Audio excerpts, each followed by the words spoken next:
손윤 선생님, 제일 먼저 오셨네요. 어서 오세요.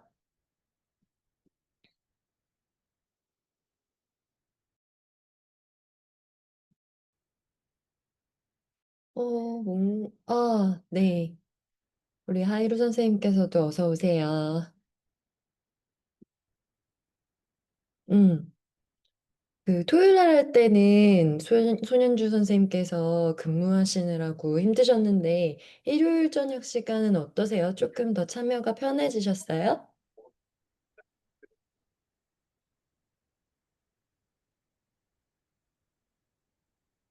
아이고, 아이 보고 있고, 아이 책 읽어주고 있고, 재우다가 잠들 수가 있군요. 역시 어머니의, 네, 어머니의 따뜻한 마음은 참 아름답습니다. 시간을 바꿔봤는데요. 뭔가 오히려 참여자가 조금 더 적어진 것 같은 느낌도 있고, 오늘 항상 열심히 참여해 주셨던 그 차소녀님께서 참여를 못 하셔갖고, 아무래도 저도 조금 굉장히 열심히 참여해주시는 한 분이 줄어서 좀 아쉬운데, 오늘 나름대로 이렇게 참여를 독려하는 메시지도 막 보내고 했는데 반응이 그렇게 딱 오지는 않네요. 그래도 뭐 어떡해요? 그런 날도 있는 거죠. 다시 한번 투표를 해보고 날짜를 조금 더 하든 아니면 뭐 오늘이 특수한 날이라고 생각을 하든 좀 해야 될 거는 해야 되는 거니까 같이 한번 해보면 좋을 것 같아요. 오늘 책은 분노와 합병을 치료하는 한의학이라는 책이었어요. 어, 되게 우리 오랫동안 투표하면서 항상 2위, 3위에 이렇게 걸려 있었던 책이었는데, 이번 책은 저는 읽는 게 되게 좀 어려웠어요. 뭔가 한의학적인 접근보다는 되게 좀 심리학적인 접근 혹은 뭐 정신의학적인 접근 그리고 뭐 생리학적인 접근 이런 오만 필드에서 분노라는 혹은 화라는 개념을 정의를 하고 그래서 분노란 무엇인가라는 정의를 하는데 이 책에 많은 부분이 할애가 되어 있더라고요. 그리고 그런 분노가 우리 몸에 어떤 영향을 주고 정신적으로 어떤 영향을 주는지를 굉장히 논리적으로 풀어놨어요.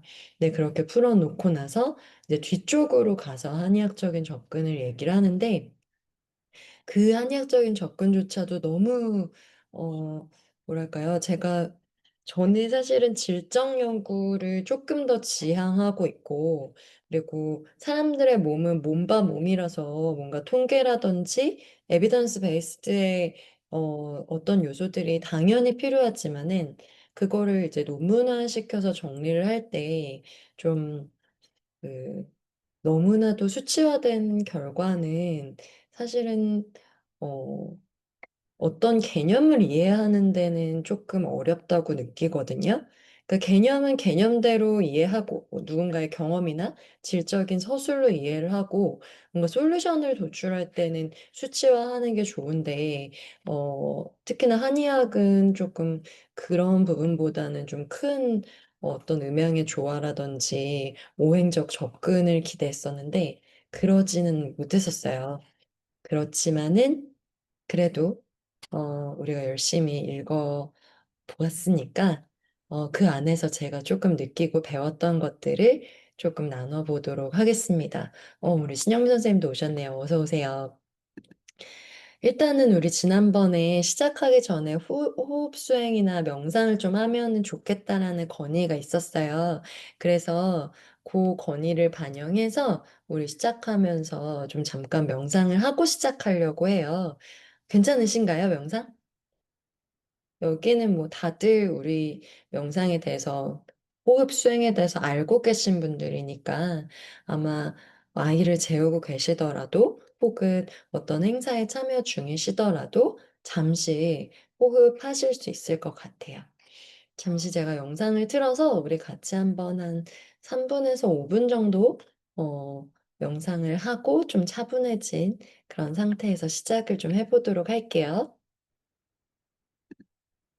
온 우주를 움직이게 하는 순수 생명 에너지가 소리가 들리시나요?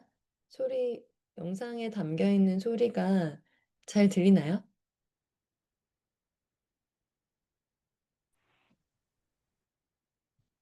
윤려입니다. 들리셨어요? 이 말씀이 없으시다는 것은? 음, 네, 안 들렸을 수도 있으니까 다시 한번 처음부터 해볼게요.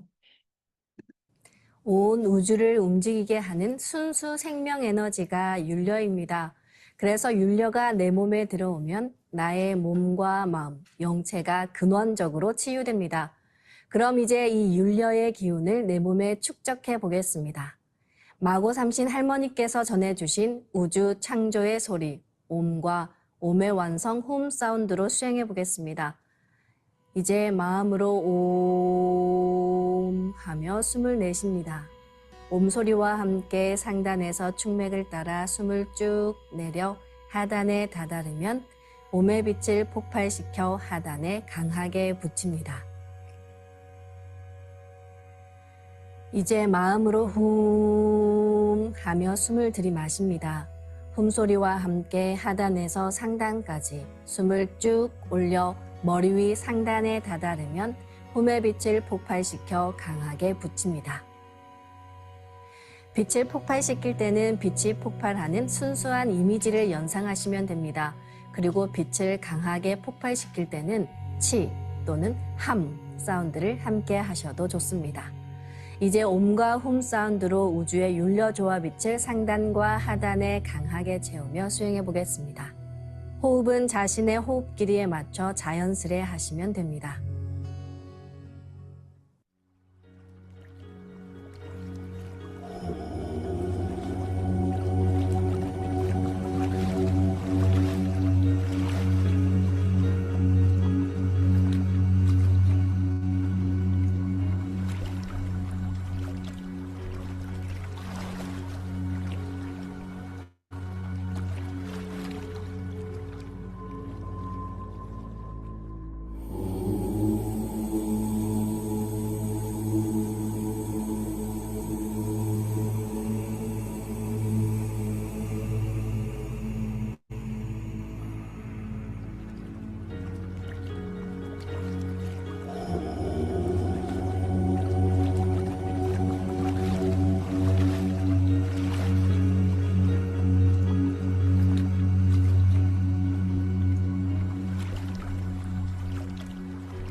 네, 저희가 이렇게 명상 호흡 수행 같이 해 봤는데요. 수승화강이라는 말이 있어요. 그래서 물기운은 위로 올라가고 화기운은 아래로 내리는 형태의 어떤 수행이 우리 몸에서, 원래는 물은 아래로 내려가고 불은 위로 올라가잖아요. 그런데 그 반대로 기운을 돌리는 것이 우리 몸 안에서 어 어떤 불순물이랄지 혹은 뭔가 노폐물이랄지 이런 것들을 잘 순환시키고 더 건강하게 우리를 꾸려 나갈 수 있는 그런 형태의 기혈 흐름이라고 하죠. 그래서 고러한 형태로 제가 즐겨서 선용하고 있는 동방신선학교의 오음호흡생을 함께 나눠 봤습니다. 이 물과 불기운을 굳이 얘기를 한 이유는요. 이 책에서 얘기하는 분노를 줄이는 혹은 화병을 치료하는 기운이 또 물기운이기도 하고, 또 화기운은 아니지만 화기운이 사실은 우리 분노와 화거든요. 그래서 이 화기운을 잠재우는데 물기운과 숫기운과 금기운을 잘 써야 된다라고 얘기를 하기 때문이에요. 그래서 어떻게 이 화의 기운을 잘 선용하고 잘 활성화시키고 건강한 방향으로 발산시키고, 숫기운을 또 어떻게 잘 화를 내리는 데 쓸 수 있을지에 대한 이야기도 이 명상에서 경험했던 이 경험들을 토대로 함께 해볼 수 있을 것 같아요. 일단 제가 우리 단톡방에서도 이 패턴 한번 찾아보자고 말씀을 드렸었는데 요거 테스트 한번 해 보셨나요? 우리 신영미 선생님께서는 "저는 체질형 분노네요." 막 이렇게 얘기해 주셨던 기억이 나는데 다른 분들은 어떠셨어요? 한번 해 보셨어요? 이게 뭐 "나는 A형이다. 나는 B형이다. 나는 C형이다." 이렇게 막 그 물 자르듯이 갈라지는 거는 아니고, 사실은 우리 체질도 4 가지 다 나누어져 있으니까 뭐 체질과 관련 없이 또 내 분노 패턴이 있는 사람도 있겠지만은, 뭐 나와 가장 가까운 것들이 어떻게 조합되는지 가장 높은 점수를 토대로 좀 우리가 '아 나는 이렇게, 이렇게 화를 내고 있구나.'라는 거를 알아볼 수 있거든요. 근데 저는 사실 이거를 체크하기 전에는 '나는 화를 그렇게 잘 내지 않는데?'라고 생각했어요. 왜냐하면 뭔가 이렇게 사람들한테 막 이렇게 분노해 갖고 막 화를 내고 막 겉으로 표출하고 이런 거를 잘 안 하는 사람이거든요. 오히려 저는 화가 나면은 굉장히 논리적이고 더 차분한 목소리로 사람들에게 이렇게, 뭐랄까요?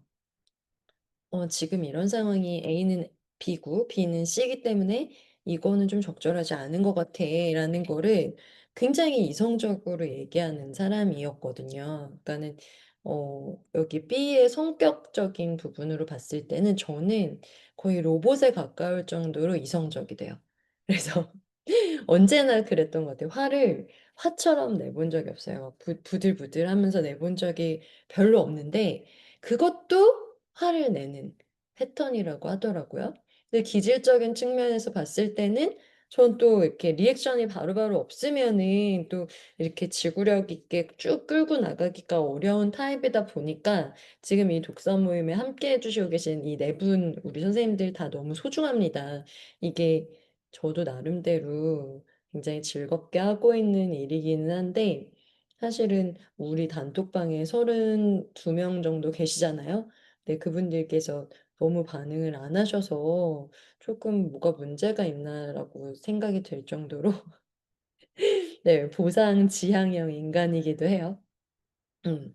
그래서 뭐 저는 기질적으로는 좀 이렇게 보상적인 부분에 강하게 반응하는 사람이고, 그 뭐 위험하거나 불확실한 상황도 진짜 잘 피하고 싶어요. 제가 좀 갈등을 너무 심하게 회피하는 성향이라서. 그리고 뭔가 이렇게 진짜 이성적이고요. 그리고 제 감정이 어떤 파급을 줄지도 고려하기 때문에 오히려 감정을 막 누르고 억압하는 편이기도 하고요. 그리고 체질적으로는 이 세 가지를 저는 이 체질을 사상 체질 생각 안 하고 읽어 봤는데도 저는 감정보다 생각이 먼저고 갈등이 생기면 피하고 싶어지는 소음인 경향의 사람이더라고요. 저는 실제로 소음인이기도 하고. 그리고 태음인의 쪼끔 성향도 있는 것 같아요. 이게 음인의 성향이 잘 안 드러내는 건 것 같아요. 그래서 잘 안 드러내지만은 쪼끔 뒤끝이 길다고 할까요? 네. 그런 성향이기도 하다라는 거를 제가 저 스스로 좀 이해를 해 봤어요. 아마 여러분들께서도 막 "저는 무슨 형이에요." 뭐 이렇게 모두에게서 이렇게 얘기를 나눌 필요는 없겠지만은 '아 나는 어떤 타입이구나.'라는 거를 아시는 거는 도움이 되실 것 같아요. 그래서 "내가 나를 알면 지피지기면 백전불태다."라는 말이 있잖아요. 그래서 내가 나를 알고 상대는 또 어떤 패턴으로 화를 내는 사람일까를 알면 또 우리가 사회생활을 하고 다른 사람과 어떤 소셜적인 관계를 맺는 데 많은 도움이 될 거니까요. 네 고런 부분들을 좀 참고를 해서 이 패턴을 찾는 거를 활용을 해 보시면 좋을 것 같아요. 이 화와 분노도 다르다라고 이렇게 딱 쪼개 놨더라고요. 그래서 '화와 분노의 핵심은 어떻게 다를까?'라는 거를 좀 알아볼 수가 있습니다. 여러분들께서 생각했을 때 분노랑 화는 어떻게 다른 것 같으세요? 지금 장표엔 나와 있지만은 화는 뭐고 분노는 뭐인 것 같으세요? 네. 신영민 선생님께서는 "화를 내고 뒤끝없이 잊으려고 노력하는 형으로 바뀌었어요."라고 그러니까 바뀌었다는 말은 원래는 뒤끝이 쪼끔 있으셨다는 뜻일까요? 네. 뭐 그럴 수 있죠. 저는 사실 뒤끝이 엄청 긴 사람이었는데 저도 요즘은 웬만하면 이렇게 명상하고 수행하면서 깨끗하게 흘려 보내려고 생각하고 있어요. 그런 거 오래 품어 봤자 뭐 나한테만 안 좋고. 아 뒤끝 장렬이셨어요? 네.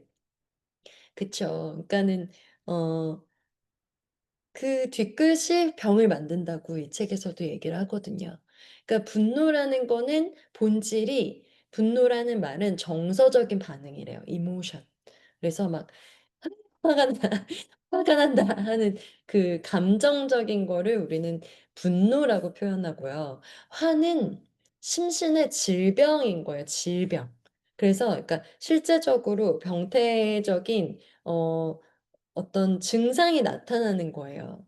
그래서 사이코모스 사이코스 뭐예요? 네. 사이코소매틱 디스오더. 네. 그래서 그 사이코 감정적이거나 정신적이거나 소매틱 육체적이거나 이런 디스오더 장애가 발생하는 거를 "화병이다."라고 얘기를 한다라는 거죠. 그리고 지속성은 분노는요 짧아요. 감정은 바람 같은 거예요. 왔다가 흩어지잖아요. 그래서 나는 막 화가 나다가도 막 옆에서 막 뭐 돌봐야 되는 아기가 울면은 내가 뭐에 화가 났는지도 잊어버리고 아이를 돌보게 된다든지 막 화를 내려고 했는데 막 옆에 너무 귀여운 강아지가 있어요. 그러면 또 막 이렇게 뭐 감정이 바뀌기도 하죠. 너무 맛있는 음식을 먹고서 금방 스르르 풀어지기도 하고. 근데 화병은요 장기적이고 만성적이래요. 분노의 주체는요 타인에 대한 반응이에요. 액션, 리액션.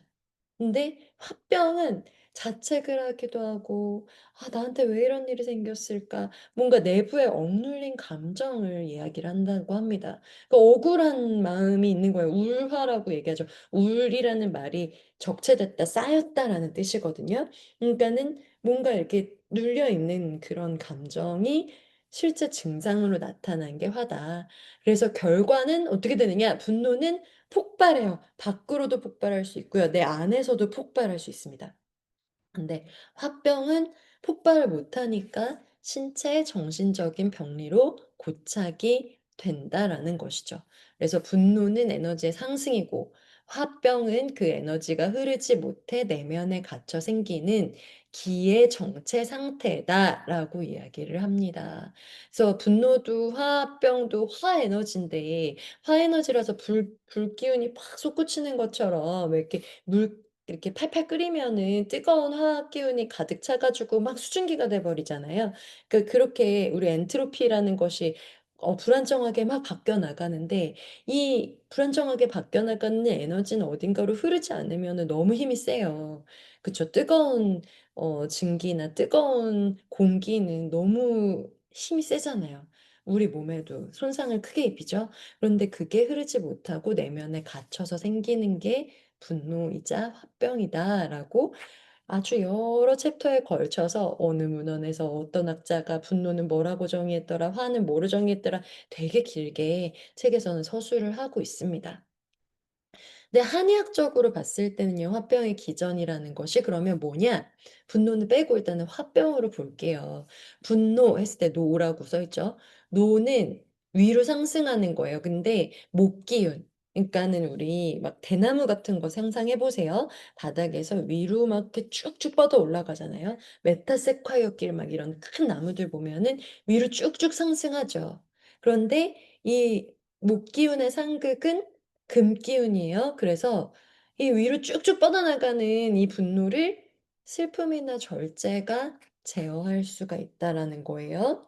그래서 사실은 오랫동안 이 쭉쭉 끌어오르는 위로 쭉쭉 상승하는 화를 오래 누르고 참았던 사람들은 이 슬픔이라는 감정도 많이 가지고 있죠. 왜냐면 슬픔으로 화를 눌렀으니까. 자, 우리 감정 중에 기쁨이라는 감정도 있습니다. 막 이렇게 너무 신나는 기쁜 감정이죠. 근데 그게 오행적으로는 화기운이에요. 이 화기운은 바깥으로 막 발산이 되죠. 혼자서 막 기뻐하는 것보다는 다른 사람들이랑 같이 나누면서 함께 웃는 게 훨씬 더 좋잖아요. 그런데 이 화기운의 기쁨을 뭐가 제어해요? 숙기운, 두려움, 어떤 무언가를 걱정하는 마음, 두려워하는 마음, 이런 마음들이 제어한다는 거죠. 생각이 많은 사람이 있어요. 그죠? 막 오만 가지 경우의 수를 다 생각해 가면서 남들의 생각까지도 다 끌어 가지고 와 갖고 '남은 어떻게 생각할까? 이거는 논리적으로 맞을까? 역사적으로는 이게 어떤 의미를 가지고 있었을까?' 막 이런 오만 가지 생각들 다 가지고 오는 그런 감정을 토기운이라고 합니다. 중심에서 머무는 거예요. 온갖 거 다 끌어 갖고 와 갖고 내 안으로 막 파고 들어가는 거죠. 근데 그런 감정을 분노가 억제합니다. 생각이 너무 많은 거를 그러니까 분노는 사실은 에너지거든요. 아주 센 여기 있는 모든 감정들이 다 에너지지만 분노가 가장 그러니까 세게 뻗는 에너지예요. 그러니까 여기 이렇게 침잠되어 있는 머물러 있는 멈춰 있는 이 토기운의 에너지는 이 분노가 이렇게 확 멈추게 해 주겠죠. 그러니까 상극 제어 원리에서.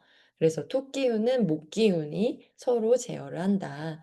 그리고 슬픔 애라고 써 있죠. 네, 슬픈 기운이 금기운입니다. 그래서 아까 그 목기운의 그 분노를 금기운 슬픔이 제어를 하죠. 그럼 슬픈 감정이 너무 끌어올라 왔어요. 그럴 때는 어떻게 해요? 기의 방향을 안쪽으로 파고 들어가요, 내 안으로. 계속 나한테 무슨 금은 사실 바위돌이잖아요. 바위돌이나 금속. 거기에 막 글씨를 새기는 것처럼 안으로 막 참을인 자를 계속 쓰는 거예요. 슬픈 거를 계속 안으로 막 씹어 삼켰어요. 그랬을 때 이 슬픔은 분노를 마찬가지로 제약을 한다. 그러니까 토기운이랑 금기운이 같이 분노를 억제를 하는 역할을 하고 있죠. 그리고 두려움. 이라는 이 감정은 숫기운이고 아래로 쭉쭉 끌어내립니다. 우울증도 이 숫기운에 해당하는 병증이에요. 그런데 이것들은 이제 화기운, 흥분이 이제 제약이 서로 되는 상극의 감정이다라고 이야기를 할 수 있어요. 그래서 분노는요, 금과 수의 에너지, 슬픔과 두려움의 감정이 함께 작용할 때 진정될 수 있고, 혹은 토기운, 뭔가 이렇게 논리적으로 생각을 바꿔줬을 때 어떤 진정이 가능하다. 근데 논리적으로 생각을 바꿔주는 거는 표면적으로만 진정이 될 뿐이에요. 그래서 어떤 위쪽으로 쭉 뻗는 분노를 이 차분하게 이렇게 어떤 에너지로 행동으로 옮겨질 수 있으니까 그런 행동의 에너지를 차분하게 이렇게 안으로 혹은 조금 네 응축하고 아래로 좀 내리는 그런 감정으로 진정시킬 수 있다라고 이야기를 할 수가 있겠습니다. 어떻게 좀 내가 화가 났을 때 막 갑자기 혈압이 팍 오르잖아요. 그쵸? 얼굴이 빨개지고 막 화가 나고 목소리도 커지고 막 이렇게 그렇게 위로 막 상승하는 그런 기운들을 생각을 해 봤을 때, 그리고 사실 기쁨도 어 화기운이라고는 하지만은 화도 사실 화기운의 성격을 갖고 있거든요. 그래서 위로 뻗고 발산되는 그런 양의 기운들이 사실은 이 음의 기운, 음의 기운들과 함께 조화를 이루는 것이 진정을 시키는 어떤 음양오행의 흐름이다라고 볼 수가 있겠어요. 그러니까 우리 책에는 화가 뭐 목기운이나 화기운이 나쁘다는 거라고 얘기를 하지 않아요. 그냥 중립적으로 우리 사람이라면 누구나 가질 수 있고 겪을 수 있는, 네, 그런 것들이니까 뭐 "스트레스 지수를 뭐가 더 높일까요?"라고 말씀을 하시는데, 사실 이 모든 것들이 우리 뇌과학적으로 봤을 때는 분비되는 호르몬들은 비슷해요. 그래서 우리가 스트레스로 가져가느냐, 아니면 좀 우리에게 좋은 경험이자 우리에게 꼭 필요한 감정으로 해석하느냐에 따라서 스트레스를 좀 조절할 수 있는 형태의 성격이 되겠죠. 그런 접근으로 이 책이 논리를 전개하고 있고, 그렇기 때문에 스트레스가 올라왔을 때 어떻게 치유할 수 있느냐를 얘기를 하고 있는 거겠죠. 자, 한의학적 원리로 본 화병의 기전을 한번 보면은요. 네.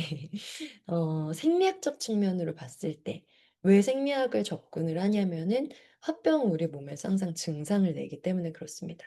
여러분, 그 화병인지 아닌지를 검사할 수 있는 아주 작은 자가 검진 지표가 있어요. 여러분, 여기 이렇게 쭉 보시면은 여기 쇄골뼈가 서로 만나는 그 부분이 있잖아요. 지금 목 있는 쪽에 쇄골뼈 만나는 부분, 이쪽을 아래로 이렇게 내려가다 보면 흉골들이 이렇게 만져지거든요. 근데 이 흉골이 있는 부위, 그쵸, 갈비뼈가 끝나기 전까지, 이 명치 있는 데까지 사이의 부위를 이렇게 5등분 등분을 해 보시는 거예요. 5등분 등분을.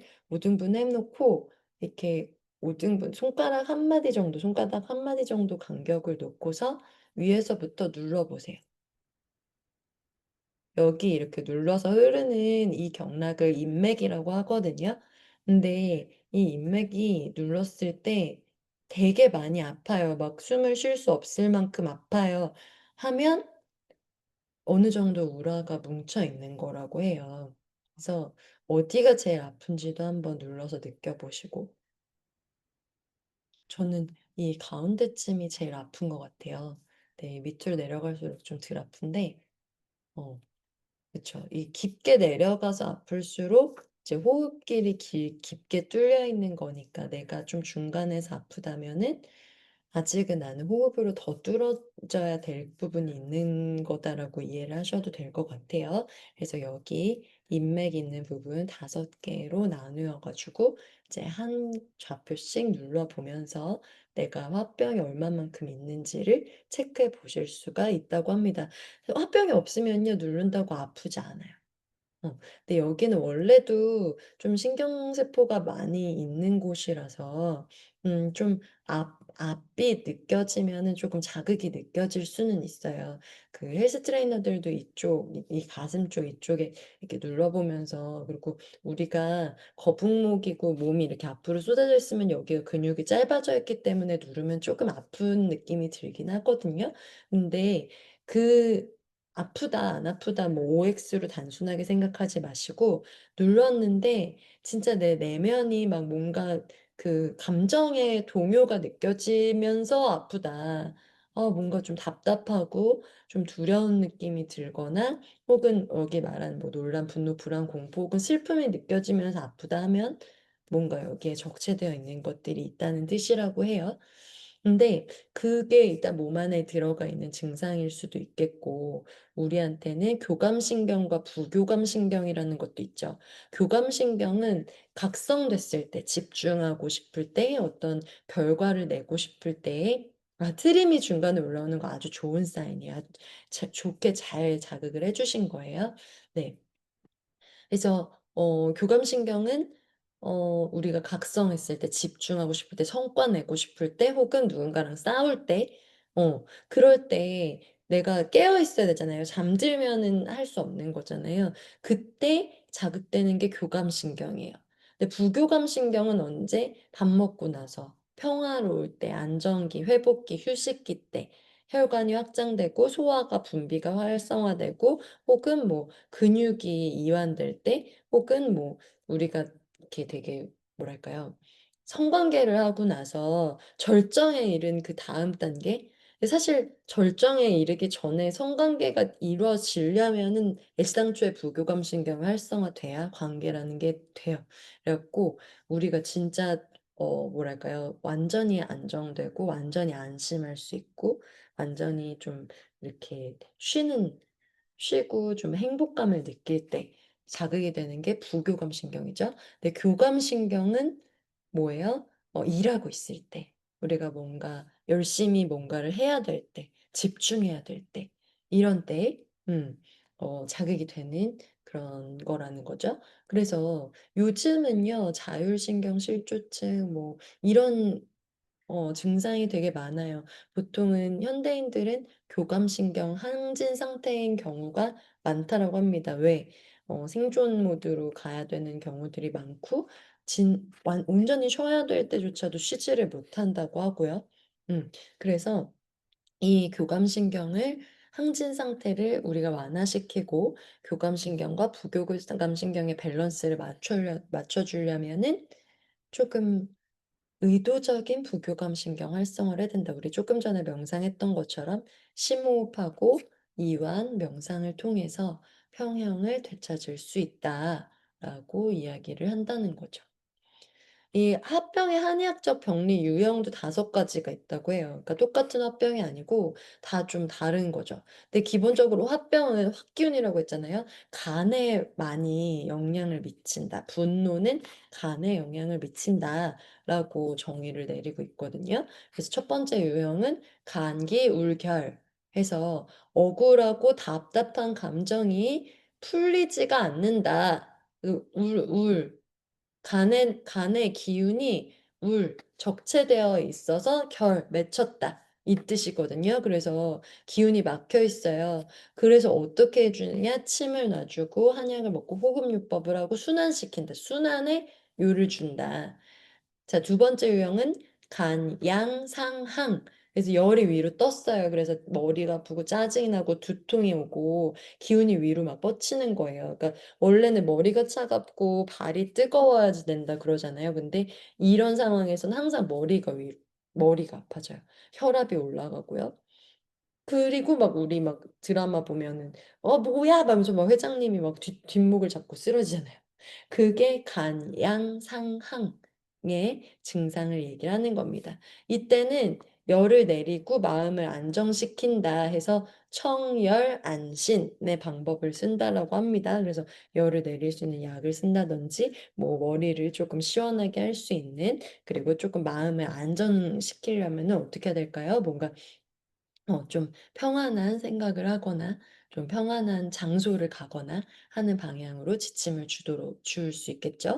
심신불교라는 증상도 있습니다. 위는 열이 뻗쳤고요. 아래는 냉해요. 이 심과 심신이 서로 교통하지 못한다라는 거죠. 그러니까 여기서의 심은 마음심이 아니라 심장, 그리고 신장, 심장과 신장이 서로 소통하지 못한다. 이거 조금 위험한 상황이에요. 그래서 음양 조절이 잘 안 되고 이런 상태에서는요, 사람들이 많이 부어요. 왜? 그러니까 심장에서는 펌핑을 하는데 밑에서는 소통이 안 되니까 하체가 붓고 땡땡 붙죠. 그래서 막 출근하고 집에 오면은 스트레스 많이 받으신 분들은 양말 자국 이렇게 발에 생기고 막 신발 이렇게 꽉 차고 저녁 때 되면은 이렇게 신발이 작아진 것 같이 느껴지고 화장실 잘 못 가고 예, 이런 증상이 계속 지속되면은 심부전으로 이어질 수도 있는 거거든요. 그래서 음양을 조절하고 숫기운과 화기운이 이렇게 잘 교제될 수 있는 치료를 한다고 합니다. 마사지 같은 것도 필요하겠고, 그쵸? 뭔가 이렇게 어 요가를 한다고 하면은요. 이렇게 거꾸로 서 있는 물구나무 서기 이런 동작들 좀 도움이 될 수가 있겠죠. 음. 그런 거고요. 그리고 기혈양허라는 증상도 있다고 해요. 유형도 있다고 해요. 자, 이건 뭐냐면은 뭐예요? 무기력하고 우울하고 식욕이 저하됐어요. 그래서 기와 혈 두 개가 다 허하다. 기혈이 부족하다라는 거고요. 그래서 이때는 뭔가 이렇게 심박도 좀 떨어지고요. 그쵸. 서맥이라고 하죠. 심박도 떨어지고 뭔가 체온도 남들보다는 조금 떨어지고요. 그래서 기력 회복이 중요합니다. 보혈하든지 아니면 보기를 처방한다. 이제 햇볕도 많이 보고 좀 내가 좀 기운을 낼 수 있는 그런 양기를 좀 받을 수 있는 음식으로 좀 기운을 보강하는 그런 형태의 처방을 하죠. 그리고 마지막 증상이 담울담요라고 나와 있어요. 이거는 뭐 이명 같은 거 있죠. 막 헛소리 들린다든지 두통이 생긴다든지 어지럼증, 가슴 답답. 그러니까 굉장히 마이너한 증상인 것 같은데 사실은 담이 막힌 거예요. 그 다니는 그 담즙 뭐 이런 그 즙들 혹은 림프 해서 우리 몸을 이렇게 소통시키는 그런 순환의 길이 막힌 거예요. 그래서 이 순환의 길을 뚫어줄 수 있는 거는 담을 풀어줘야 된다. 기순환을 회복해야 된다 해서 거담 청담요법이라는 거를 쓴다라고 이야기를 하고 있거든요. 그러니까 이 담이 막혔다 하면은 그러니까 그 집 같은 거 이런 것들도 이렇게 몸에 체액이 끈적끈적해졌다고도 얘기하고요. 그래서 뭔가 이렇게 귀도 사실 이석이 막 이렇게 울리거나 혹은 내가 뭔가 여기 안에 이 귀 쪽 안에서 순환이 잘 안 되거나 하면은 또 이명이 들릴 수 있는 거잖아요. 그래서 여기를 풀 수 있는 방법들 어 뭐 마사지를 한다든지 뭐 이런 그쵸. 혹은 순환을 시킬 수 있는 혹은 이렇게 몸에 그 끈적한 액들을 좀 맑게 바꿀 수 있는 그런 요법을 쓴다라는 거죠. 근데 이 다섯 가지가 다 특징을 보면은 이 특징이 우리 몸에서 느낄 수 있는 일종의 증상들인 거예요. 그래서 '나는 어떤 증상을 좀 갖고 있을까.'를 이걸 보면서도 좀 힌트를 가져볼 수 있을 것 같아요. '나는 좀 스트레스가 생기면은 내 몸이 어떻게 반응하는가.' 저 같은 경우는 좀 스트레스를 받으면 저는 반드시 하체가 부어요. 그리고 저는 생리를 멈추거나 아니면 하혈이 있거나. 그래서 저는 심신불교 쪽으로 제 증상을 많이 해석을 하거든요. 근데 그렇다고 하면은 나의 증상을 좀 잘 해소시키기 위해서 저는 그래서 오늘도 요가를 조금 했었거든요.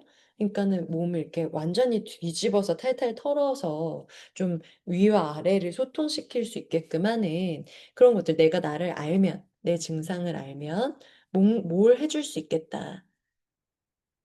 감이 오잖아요.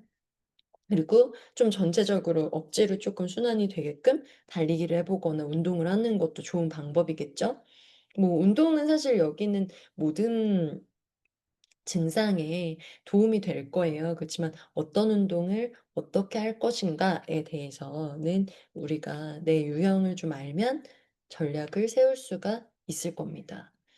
한의학적인 치유 접근 3 단계를 이 책에서는 얘기를 하고 있어요. 왜냐하면 아까 보셔도 분노와 화가 비슷한 성격인데 분노는 감정적 정서적인 특성을 갖고 있고 화는 몸의 병증을 실제적으로 일으킨 거다 보니까 이 세 가지로 좀 접근을 해 보자. 첫 번째 신체적으로는 어떻게 접근을 해야 될 것인가. 신체적인 치유는 흐름을 풀어 준다. 흘러가게 한다. 이 화가 왜 우울화가 되겠어요. 에너지가 굉장히 세기 때문에 이 센 에너지가 네 황선희 선생님 어서 오세요. 네 이 센 에너지가 우리 몸에 뭉쳐 있으면 그게 병이 되는 거잖아요. 그래서 신체적으로 우리가 한의원에 가면 침을 치료한다든지 한약으로 막 기를 순환시킨다든지 온찜질이나 기공 산책을 한다. 근데 우리가 해볼 수 있는 거는 온찜질.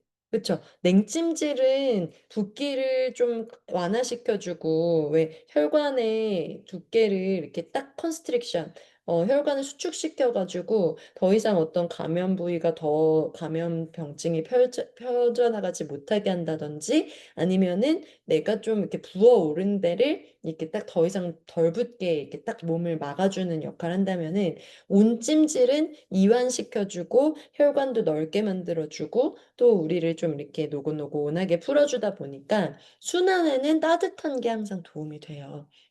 그리고 기공, 뭐 체조 같은 거겠죠? 그쵸? 기체조 같은 거 혹은 요가도 좋고요. 산책도 좋죠. 산책할 때는 호흡이 진짜 중요해요. 그래서 호흡을 깊게 하고 깊게 내쉬는 그런 형태로 기가 막힌 부위를 부드럽게 열어줄 수가 있겠다. 정서적 치유는 어떻게 하면 좋을까? 일단은 정서적 치유로는요, 감정인식 훈련을 해보라고 했어요. 전에 우리 단톡방에서 우리 신영미 선생님께서 감정을 우리가 사실 표현 잘 모르는데 감정을 다 써보는 게 도움이 된다 이런 얘기를 해주셨던 적이 있었어요.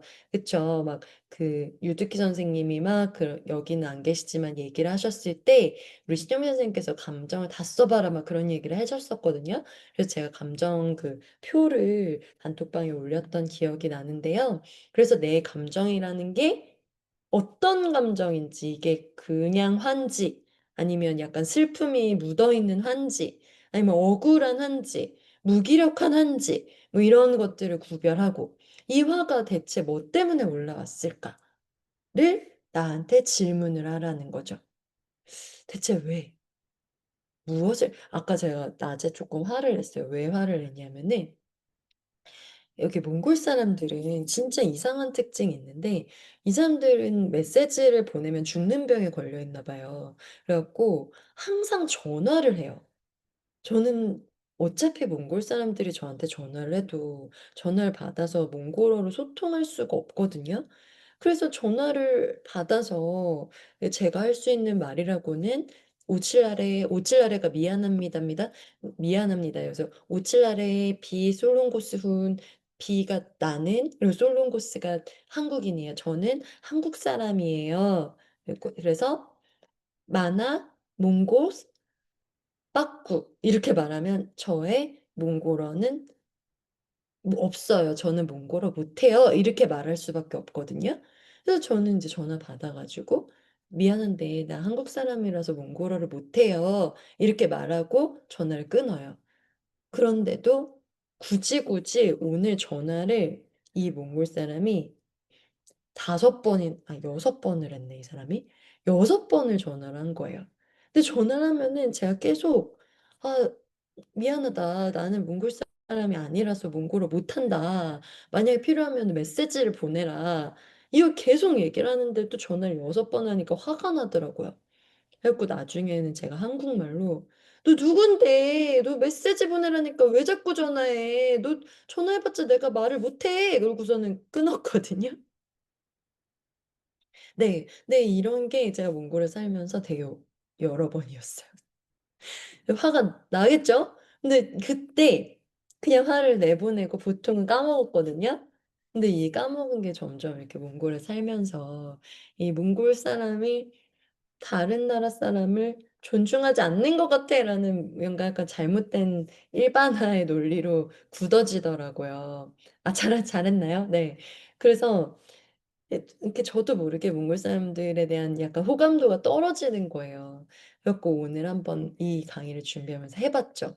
화가 막 치밀어 오를 때 대체 뭐 때문에 내가 이렇게 화가 올라올까? 나는 뭘 지키려고 해서 화가 올라오는 걸까? 네, 그렇게 생각을 해봤더니 저는 저와 다른 사람의 어떤 소통의 룰을 좀 만들고 싶은 거였나 봐요. 어차피 그 사람이 저한테 6번이나 전화할 때는 분명히 무슨 용건이 있을 거잖아요. 그 몽골 사람들의 제가 저한테 전화를 끈질기게 했던 몽골 사람들의 특징은 소통이 안 돼도 전화를 진짜 죽을 때까지 해요. 이 6번은 굉장히 양호하거든요. 근데 소통이 안 되면은 우린 적당히 끊고 뭐 메시지를 보내든지 이게 굉장히 전환이 빠르잖아요. 근데 이 사람들은 진짜 10번이고 20번이고 전화를 해요. 근데 그렇게 전화할 때 저는 우리 뭔가 소통을 하고 싶다면은 우리의 룰을 만들자. 나의 평안한 시간을 네가 뺏지 말아라. 라는 거를 이렇게 소통하고 싶었기 때문에 화가 올라왔구나. 라는 느낌이 들더라고요. 물론 그와는 소통을 할 수가 없기 때문에 이게 제가 화를 낼 수밖에 없는 상황이죠. 뭔가 그라운드 룰을 만들고 싶은데 저 혼자만의 희망이니까. 이제 그럴 때 그렇게 질문을 하고 나서 저의 감정을 변환시키는 명상을 한번 해 보는 거예요. 뭔가 화기운이 막 끌어올라왔어요. 그럴 때 숫기운으로, 숫기운 약간 그 우울한 감정이잖아요. 그래서 심호흡과 명상을 하면서 우리가 뭐 화가 막 이렇게 아까 그 호흡 수행할 때 화기운을 막 이렇게 머리로 끌어올려 가지고, 아니 화기운은 내리죠. 화기운은 쭉 내려 가지고 빛을 한번 팡 폭발시키고, 또 숫기운은 쭉 끌어올려 가지고 머리 위에서 팡 폭발시키고 이렇게 하잖아요. 그렇게 해 갖고 심호흡과 명상을 하면서 좀 내 몸에 흐르는 화기운을 숫기운으로 왔다 갔다 하면서 수승화강으로 중화를 시켜보는 거죠. 만약에 내가 올라온 화가 목기운이었어요. '와 씨 너무 화나. 어떻게든 내가 어떻게 해 보겠어.' 막 약간 이런 행동으로 올라왔어요. 그러니까 화로 올라오면 감정으로 올라온 거예요. 근데 목으로 올라왔으면 진짜 '누구든 나타나. 내가 뭐라도 좀 해야겠어.' 이런 행동으로 올라오는 거예요. 그랬을 때는 금은 약간 슬픔이잖아요. 그래서 이렇게 하지 못하는 슬픔을 느끼면서 연민. '저 사람은 저럴 수밖에 없는 이유가 있겠지.' 하는 감정을 접촉을 해 보라는 거죠. 그리고 화라는 감정이 있는 이유는, 여러분 옛날에 그 픽사에서 인사이드 아웃이라는 애니메이션이 있었어요. 그 기억하세요? 그 막 우리 감정이 여자아이의 몸속에 감정이 5개가 들어가 있는데 거기에 막 이렇게 버러기, 버러기가 화잖아요. 그리고 막 기쁨이, 슬픔이, 뭐 disgusting 역겨워하는 애, 그리고 걱정하는 애, 이렇게 막 5개가 있었잖아요. 근데 그 5개 중에 항상 화가 올라올 때는 그 빨간색으로 된 아이가 막 머리에 불을 뻥 품으면서 막 하고 화내잖아요. 근데 그렇게 화낼 때는 자기를 보호해야 될 때 화내잖아요. 부모님이 막 나한테 막 귀찮게 굴고 이러면은 '아 나 진짜 지금 너무 이거 힘든데.' 했을 때 나를 보호하려고 화를 내고, 그럴 때 내가 그 화를 '나 이렇게 화내면 안 되는데. 나 이렇게 화내면은 잘못하는 건데.' 뭐 이렇게 생각하는, 그쵸. 그런 것들을 빼고 '아 나 화 날 수밖에 없지. 난 지금 나를 보호하고 있는데.' 하면서 이 화라는 감정을 억압시키는 그 잘못된 해석 말고 '나를 보호하고 있다.'라는 차원으로 접근을 해 보자는 거죠. 그리고 정신적인 치유. '화병을 넘어서 희망으로 가보자.'가 이제 정신적인 치유라는 거예요. 일종의 의식 확장이에요, 이 책에서 봤을 때는. 이 화라는 거를 어떻게 핸들링할 것인가를 넘어서서요. 일단은 감정 조절력을 회복해 보자. 즉각 반응하지 말아 보자. 그게 바라보기예요, 이거는.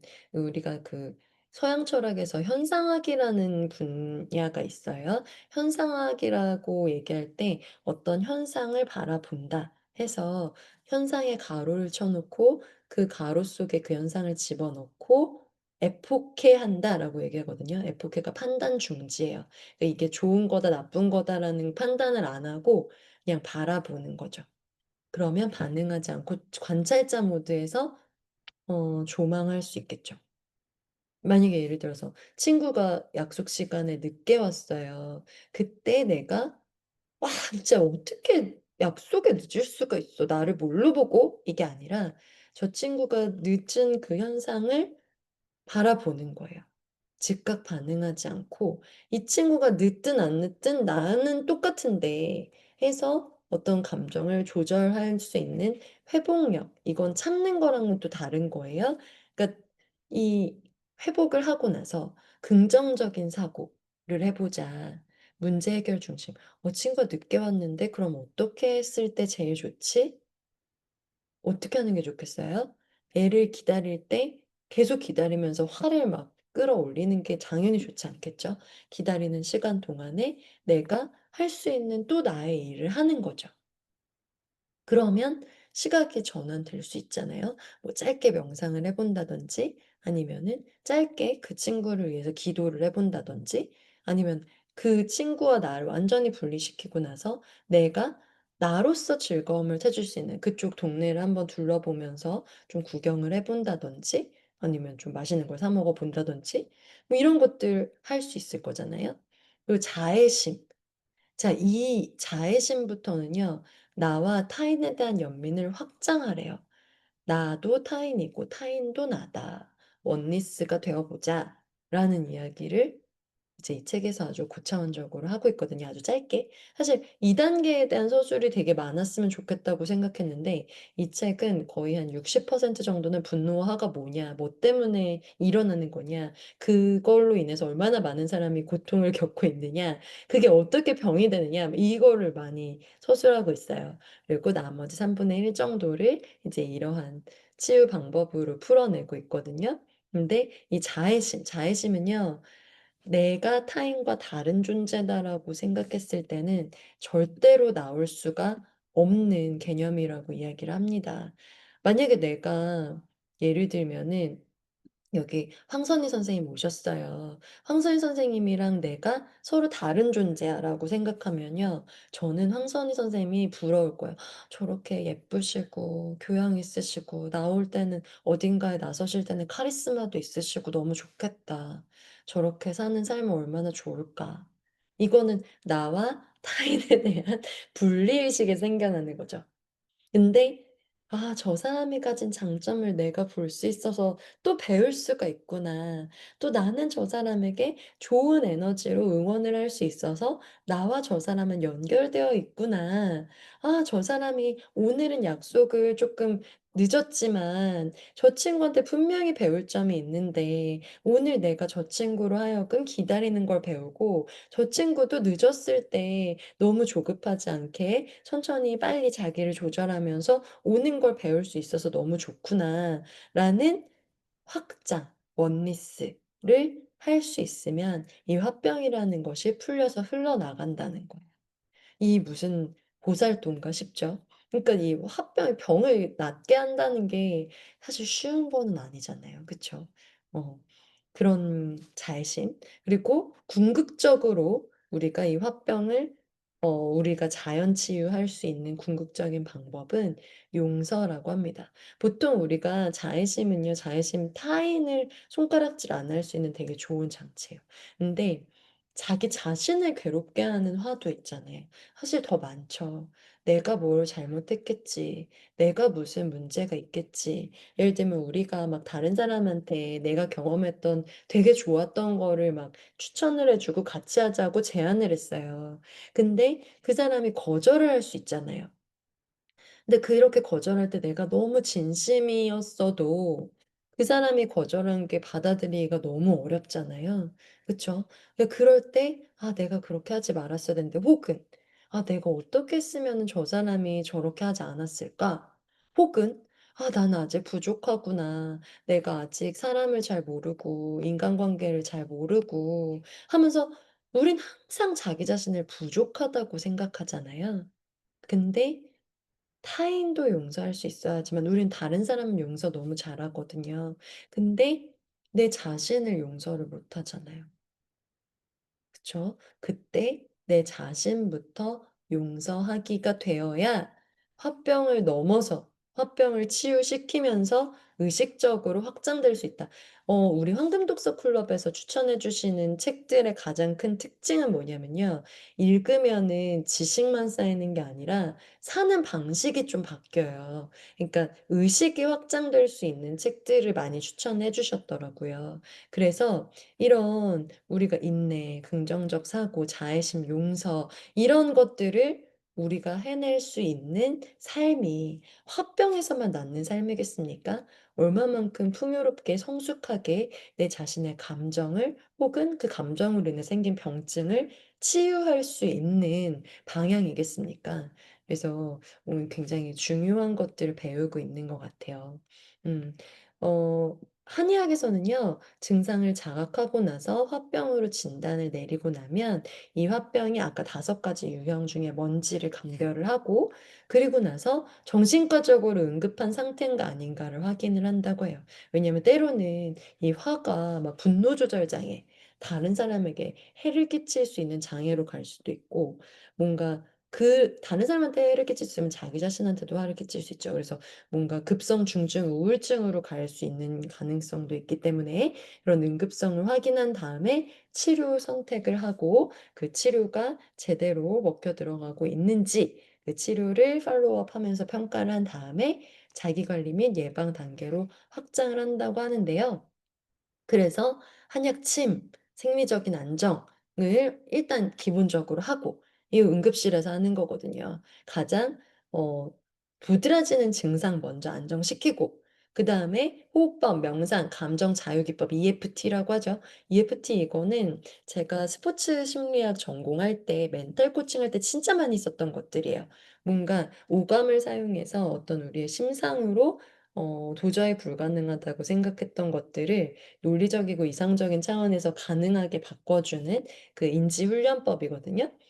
긍정적이고 나는 뭔가 이렇게 잠재력을 개발해서 끌어낼 수 있고 잘못된 신념들을 고쳐내고 뭐 이런 것들이에요. 그리고 나서 자율신경을 조절하는 거죠. 자율신경은 이 여정을 거치다 보면 조절이 되는 거죠. 그리고 상담. 자기 이해를 한 다음에는 이 내면이 정화되고 이렇게 내면이 정화되잖아요. 그럼 화병은 실제로 이 책에서 나온 여러 가지 임상 사례들을 보면요. 치료가 오래 걸리지 않아요. 굉장히 즉각적으로 치료가 됩니다. 아 어쩔 수가 없다에서도 EFT가 등장했죠. 근데 그 어쩔 수가 없다 영화에서 등장한 EFT는 좀 부작용이 있지 않았나요? 그래서 그 주인공이 막 계속 "어쩔 수가 없다. 어쩔 수가 없다. 어쩔 수가 없다." 이렇게 하면서 자기가 정말 평상시에는 생각지도 못했던 그런 그 과감하고 좀 죄악이 될 수도 있는 시도를 막 하게 되잖아요. 네. 그래서 EFT라는 거는 세뇌처럼 하면 안 돼요. 그러니까 이 조망을 하고 이 상황을 논리적이고 이성적으로 이해를 시키고 그다음에 그걸 극복할 수 있는 방법들을 스스로 찾아 나가야 되는데 아마 그 영화에서는 내용상으로 그 주인공이 해고가 되는 상황인데 인제 그 해고가 됐을 때 이 사람들의 정신적인 팔로우업으로 회사에서 EFT를 진행을 했었잖아요. 그러다 보니까 감정 자유 기법이 아니고 음 감정에 대한 돌파구가 정해져 있었어요. 그쵸. 일종의 세뇌였죠. 그러니깐 다 EFT는 아니죠. 네. 그래서 고렇게 우리가 좀 가이드라인까지 참고를 해볼 수가 있겠습니다. 분노 관리법이 있어요. 여기서 이제 그 한의학인데도 막 그 상담 심리 기법을 통해서도 막 방법을 써 가지고 굉장히 화나 분노 측면에 온갖 학술적인 자료들을 다 망라한 학술서인데 그러다 보니까 일반 사람들은 좀 읽기가 어렵기는 해요. 혹시라도 나중에 뭐 논문을 쓴다 하면 이런 책은 너무 좋죠. 왜냐면 온갖 레퍼런스가 다 이 책의 한 큐에 다 들어있기 때문에 이 책 한 권을 읽고서 뭔가 참고 서적을 한 20개 정도 주르르르 써 내려갈 수 있는 책인데 오늘 이 발표 그 세미나를 들으시고 나서는 전 사실은 여러분들께서 어 '이 책을 안 읽으셔도 되지 않을까?' 조심스럽게 이런 생각을 해 보긴 합니다. 너무 학술서였어요. 음. 그치만은 뭐 그런 논문적인 글 쓰는 거 좋아하시는 분들은 한번 읽어 보세요. 뭐 우리 독서 모임 계시나요? 그 윤성찬 박사님도 계시고 막 좀 이렇게 연구하시는 분들 있죠? 그런 분들은 너무 좋아하실 만한 책입니다. 그래서 윌리엄스 박사의 4단계 자기 점검법은요. 나한테 질문을 4개 던지고 거기서 모두 다 예스면은 "그럼 화 내도 돼." 라는 어떤 화 발산의 기준점을 만들어 주는 그런 질문들인 거예요. 첫 번째 질문. 우리가 어떤 상황을 이렇게 만들어 놓고서 한번 질문을 던져 봐도 좋을 것 같아요. 오늘 내가 화를 냈던 혹은 최근에 화를 냈던 상황을 떠올려 보면서 그게 정말 화를 낼 만한 것이었는지 한번 답보해 보는 거죠. 어 뭐 여러 가지 화가 날 만한 상황들이 있겠죠. 뭐 이런 상황을 상상해 볼 수 있을 거예요. 우리가 다 같이 식당에 가는 거예요. 엄청 맛집. 제가 요즘 벌써 몽골에 온 지 2달이 다 돼 가잖아요. 그래서 사실은 먹고 싶은 게 되게 많은데 음 요즘은요 진짜 한국 치킨이 되게 먹고 싶어요. 원래는 저는 한국에서는 치킨을 안 먹거든요. 거의 안 먹어요. 근데 아 요즘 그래서 제가 너무 먹고 싶은 나머지 얼마 전에 손현주 선생님한테 치킨 선물해 줬잖아요. 그쵸? 그 제가 선물해 줬던 치킨이 뭐였죠? 손현주 선생님? 교촌 치킨에 그 간장 치킨 있죠. 그 교촌 간장 치킨 그거 너무 먹고 싶어요. 근데 우리가 같이 치킨집에 갔다고 생각해 보는 거예요. 다 같이 갔어요. 갔는데 치킨집에서 우리가 어머 이게 누구예요? 우리 태도 선생님. 네 와 주셔서 감사합니다. 네 이렇게 의 인원이 하나 둘 셋 넷 다섯 여섯 일곱 명이잖아요. 우리가 다 합쳐 가지고 7명이 치킨집에 갔는데 그 주인이요. 7명 의자를 만들기가 싫다면서 우리를 내쫓은 거예요. 그런 상황을 한번 상상해 보는 거예요. 자 그 상황에서 질문 한번 던져 봅시다.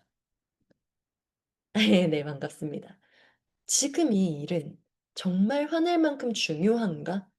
우리 7명이 막 교촌치킨 앞에 갔는데 내쫓겼어요. 아 너무 화가 나는데 화를 낼 만큼 중요한가요? 여러분 어떠세요? 음. 사실 이게 그 치킨집 주인한테 화를 낼 수 있으면은 좋은데 아마 내쫓겼기 때문에 우리는 그 화를 낼 수는 있지만 화내는 모습을 그냥 서로에게만 보여줘야 될 거예요. 그러면 우리가 너무 반가워서 함께 하고 있는 그 시간도 좋은 에너지를 나눌 시간도 모자란데 지금 화를 내는데 이 시간을 쓸 만큼 이 화가 중요할 것인가를 생각해 보게 되겠죠. 그쵸. 예. 신영민 선생님 화 안 내죠. 그러니까 저도 뭔가 한국에 간 시간이 짧으니까 비슷할 것 같아요. 이게 화가 나긴 하지만. 그리고 두 번째, '이 정도의 화가 타인에게도 적절한가?' 그냥 빨리 플랜 B로 옮겨가면 되는데 내가 막 부들부들 떨면서 '아 어떻게 이럴 수가 있어. 내가 교촌치킨 얼마나 먹고 싶었는데.' 막 이러면서 여러분들이랑 화를 내는 게 사실 500 원짜리 화를 한 2,000 원어치 내는 것이 아닌가. 이렇게 생각해 볼 수 있겠죠. 그리고 화를 내서 상황이 개선될 수 있다면은 화를 낼 수 있겠지만은 그렇지 않다라는 거죠. 그러면은 뭐 화를 굳이 낼 필요가 없죠. 화를 내면 관계나 공동체가 더 건강해지는가? 이거는 정말 어려운 문제예요. 그러니까 화를 내서 관계나 공동체가 건강해지는 경우는 그렇게 많지는 않아요. 그쵸? 그러니까 요즘 그 정치적인 뉴스들 많이 보잖아요. 근데 제가 쪼끔 경계해서 보는 것들은 우리 그 어린 세대들 MZ 세대 그 아랫세대들 무슨 세대라고 하죠, 그 세대들을? 아무튼 그 세대들이 굉장히 논리적으로 영상을 만들어서 올리는데 대부분 그들이 화를 내고 있어요. 그러니까 그들의 주장이 근거가 있을 수도 있습니다. 근데 그들이 화를 내다 보니까 이 콘텐츠들이 다 그렇진 않지만은 가끔은 시야가 좀 좁거나 혐오로 흘러가거나 아니면 양극단으로 그러니까 찬성이야, 반대야." 뭐 이런 식으로 흘러가는 경우들이 있거든요. 근데 결국은 의식 확장의 국면으로 가려면은 사실은 공동체까지 생각했을 때 화를 내는 것 외에 더 건강한 방법들이 있을 거예요. 그러니까 이 네 가지 질문은 그래서 내가 화를 표출해도 혹은 화를 표출하는 것이 가장 지혜로운가를 물어보는 질문들이죠. 이 감정의 가치를 평가한다 했을 때 감정이 가치로울 때는 언제라고 저는 생각하냐면은 뭐 여러분들도 아이디어가 있으면 주세요. 저는 사랑을 느낄 때 감정은 정말 가치롭다고 생각해요. 왜냐하면 사랑은 안 해 봤던 걸 하게 해 주거든요. 음. 여러분들 뭐 여러 가지로 숱한 사랑을 경험해 보셨겠지만은 어 내가 바다 수영을 한다라고 했을 때 저는 '사랑하는 사람이 함께 하자고 제안하지 않았으면 못 했을 거다.' 그런 생각을 해 봐요. 그러니까 내가 진짜 안 해 봤던 거를 도전할 수 있게끔 하는 거 사랑이죠. 그리고 그 사랑이라는 감정은 너무 가치로운데 '화도 그 정도인가?' 물론 화가 나서 뭔가 많은 것들을 이루는 사람도 있겠죠. 근데 그거는 화를 굉장히 건강한 생산적인 에너지로 쓰는 경우들일 것이고 화를 버럭 냈을 때 이 가치는 흐르는 거기 때문에 바람처럼 흩어지는 거기 때문에 음 그리고 '이 정도의 화가 타인에게도 적절한가?' 사회적 공감의 기준 뭐그 그 영화 뭔가요? 딸이 납치당해 가지고 아버지가 막 출동해서 온갖 납치한 애들을 다 죽이고 다 혼내 주고 그거 리암 니슨 나오는 그 영화 뭐죠? 되게 유명한 영화잖아요. 테이큰 맞나요? 그 영화 정도의 아버지의 화라면 사람들이 공감할 수 있을지도 모르겠어요. 그런 공감 기준. 그리고 화를 내서 상황이 개선될 수 있는가? 이건 진짜 현실적인 해결 가능성을 고려해 보는 문제겠죠. 몽골은 화를 내서 상황이 개선되는 경우가 좀 많은 편인데 그래 가지고 차들도 운전할 때 클락슨 엄청 빵빵빵 이렇게 울리거든요. 근데 아 아마 만약에 정말 이성적으로 해결할 수 있는 방법들이 있다면 감정을 좀 덜 써도 되겠죠. 그리고 화를 내면 관계나 공동체가 더 건강해질 수 있을까? 라는 조절들 이 네 가지 질문은 우리가 실생활에서도 활용하기 좋은 그런 질문들일 것 같아요. 분노 전환을 위한 브레이크가 아까 그 네 가지 질문 말고도 다른 것들이 있습니다. "부교감 신경을 의도적으로 활성화해 봐라." 그러면 브레이크가 걸린다, 생리적으로도. 그래서 한의학적으로는 심화항성이라고 얘기를 합니다. 그 심화항성인 상황을 수기제화할 수 있다. 그리고 현대의학적으로 sympathetic overdrive가 parasympathetic activation이 된다라고 이야기를 하는데요. 만약에 우리가 느낄 때 이제 교감신경의 반응을 느낀다면 놀람, 분노, 공포, 한랭도 있지만은 막 더워. 막 그런 것들도 있겠죠. 그리고 생리 변화가 막 심박수, 혈압 상승, 땀, 혈관 수축, 얼굴이 빨개지고 막 손발이 막 부들부들 이런 상황이 일어났을 때 우리가 일부러 더 막 따뜻한 곳에 몸을 따뜻하게 만들고 그래서 왜 이렇게 너무 무서워하는 무서운 일을 겪었던 사람이나 뭐 사고 현장에서 구출된 사람들이 이불부터 덮어 주잖아요. 그죠? 일단은 내 몸을 감싸는 물리적인 장벽을 만들어 줘서 안정감을 주고 따뜻함을 주면서 부교감 신경을 활성화시키는 거거든요. 그리고 음 무언의 속삭임이라는 책이 있어요. 제가 예전에 그 TRE라는 공부를 할 때 그 TRE가 뭐냐면은 트라우마 어 트라우마에서 회복될 수 있는 운동이에요. 네. 그 운동의 기본 원리가 부교감 신경을 각성시키는 거거든요. 그래서 부교감 신경을 활성화시키기 위해서 따뜻하게 해 주면서 호흡을 깊게 쉬면서 내 몸이 부들부들 떨릴 때 그 떨림을 좀 허용해 주라고 해요. 그래서 허용을 하면 그 떨리는 그 동작으로부터 감정이 쓱 빠져나가면서 미주신경, 우리 뇌신경 중에 미주신경이라고 해서 그 부교감 신경과 연결된 그 신경들이 활성화되고 그 복부 쪽에 있는 다미주 신경이 활성화되면서 안정 회복 이완이 촉진된다. 달리 트라우마로 연결되지 않는다라고 얘기를 하거든요. 그리고 뭐 침, 눈물 분비, 막 눈물이 나면 울어야죠.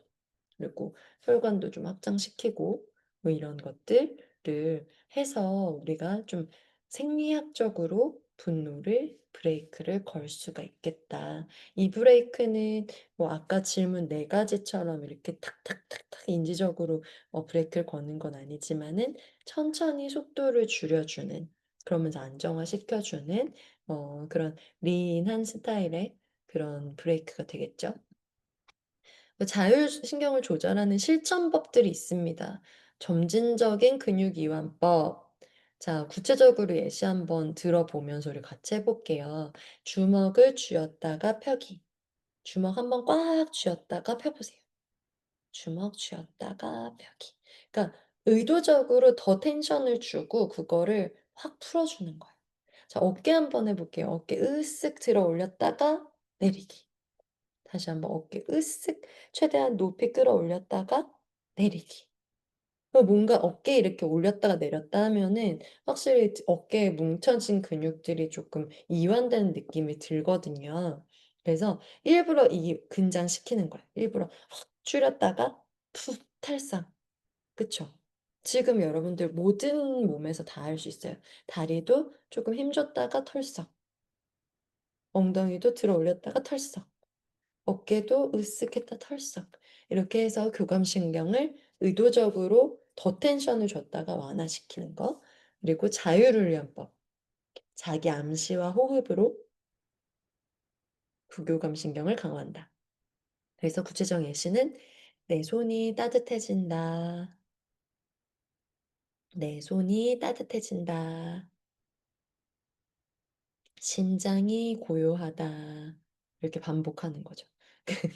영화 어쩔 수가 없다가 나와서 그런데 계속 어쩔 수가 없다. 어쩔 수가 없다. 어쩔 수가 없다. 이렇게 막 머리에 손을 이렇게 대면서 그런 얘기 하잖아요. 그것도 어떻게 보면 자기 암시와 호흡인데 굳이 어쩔 수가 없다라는 말로 자기 암시를 주었어야 했었던가.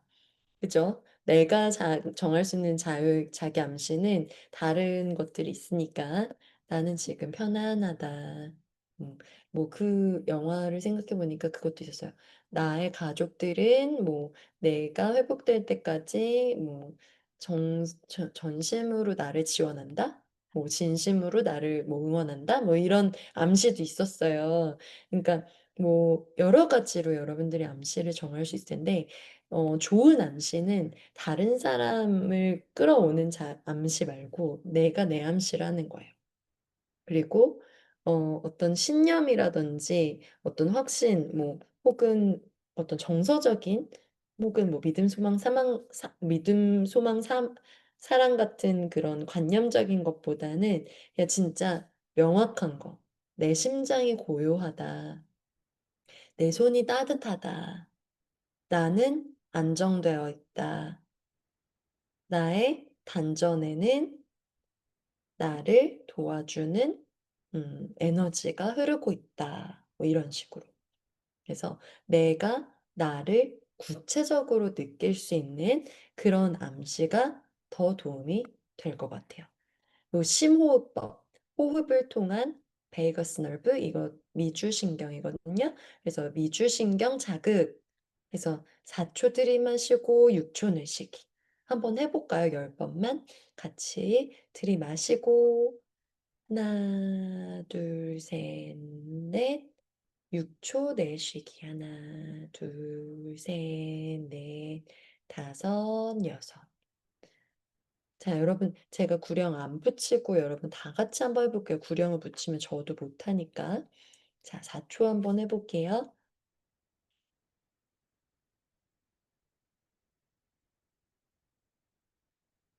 내쉬기,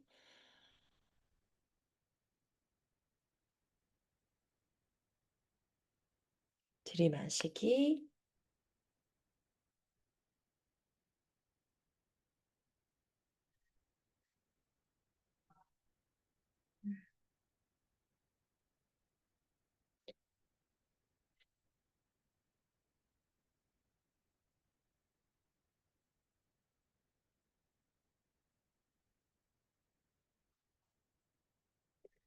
마시기, 내쉬기.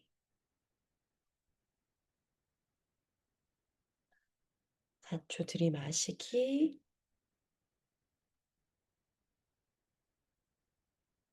내쉬기.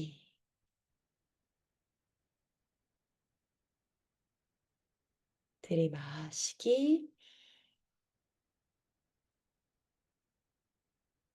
내쉬기.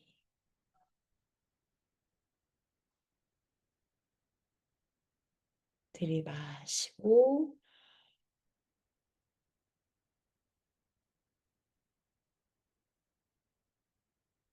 내쉬고.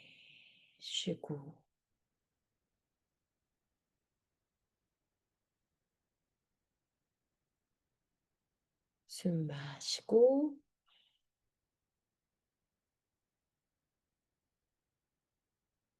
내쉬고.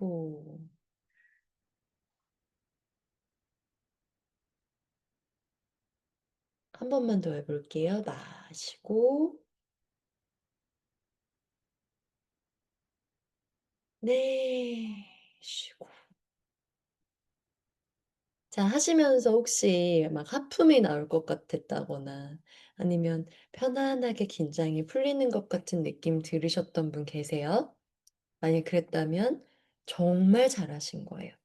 그래서 화가 올라올 때 몸을 조절하면 주먹을 쥐었다 펴고 어깨 들었다 올렸다 내리고 네, 손이 나태해진다, 심장이 고요해진다 반복해서 나한테 암시를 주고 호흡을 4초 들이마시고 6초 내쉬는 방향으로 조절하면 분노가 조절되고 마음이 따라온다. 또 감정을 직접 조절하는 방법도 나오죠.